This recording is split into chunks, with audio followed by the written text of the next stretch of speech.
Hello, hello. I'm recording this message from my basement because this week it's for me it's a week of continuing education, and some people might wonder what does a minister do on a week of continuing education because as it's a well-known fact, we always only work on Sunday morning. No, just kidding. I know you're not thinking that. But weeks of continuing education are time set apart for ministry personnel in the United Church of Canada, for example, my case. And we are expect to learn something. In this case, I will be in Toronto for a few days to attend Bishop Spong, Bishop John Shelby Spong. I know that he came already twice at Canada United Church, and many of those who were viewing this message had the opportunity to listen to him. Something I did not, for one reason or another, I never went to an event where he was invited or the guest and since he's what 83, 84, I figured that might be among my last chances. Not I wish he will die, but I guess eventually will maybe stop traveling and offering lectures. So I took this initiative. But that will not be all my week. There's other thing that is planned. I was planning and I finished watching this DVD Philistical on the church next rummage sale. That was very interesting. It's kind of a six-session study on a DVD. There's a conversation and then questions, so that was very interesting. I'm planning to, if not all of it, have a good shot at the last John Dominic Crescent book about God and violence. I think it's very current. I don't know if he really, when he started reflecting about this, he was really ahead of his time or he saw the world we live in. But I'm really looking for this read because we have all those questions. And because in this beginning of 21st century, religion is associated with violence. That's what a lot of people think. And there's another part of week of continuing education that might surprise some. Going to a series of lecture, that's a given. People understand that usually. Reading a book, yeah.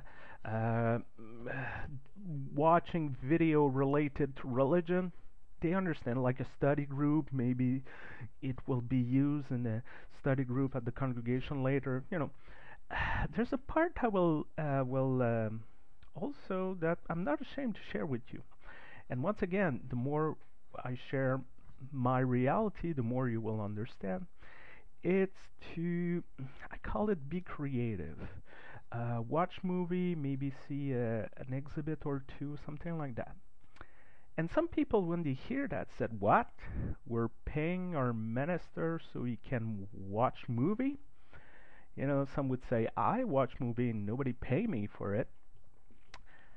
Granted, well, point well taken.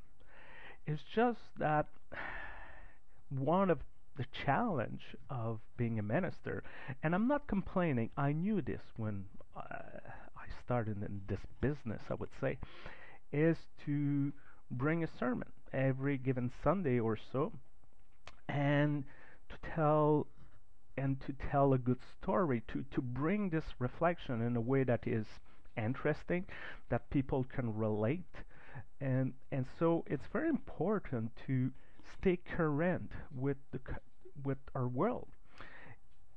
I read a book about preaching not that long ago, and it was saying in the old times. I don't know what was the old times. I don't know if the author was making a judgment call or not, but the thing was you make a point and you finish with a poem, or you had to have a one or two very good quote from a theologian, which is not bad. Poetry is very inspiring. Quoting theologian, there's nothing wrong with that. But on top of that, if it's just that I would say the common people usually don't read Bonhoeffer or Caspar Weiss or those texts, but they surely listen the voice. They go to the AMC. They go to art exhibit, and that's part of their reality. And if you want to relate to the people, you also have to speak their language and to connect this with biblical story or concept or a bigger picture that will inspire people. Minister and the church as a whole have to be careful to not become like, in those Peanuts movie, Charlie Brown and Linus, they're speaking, but the parents, you never hear them. All that you hear is wah wah wah wah wah wah wah.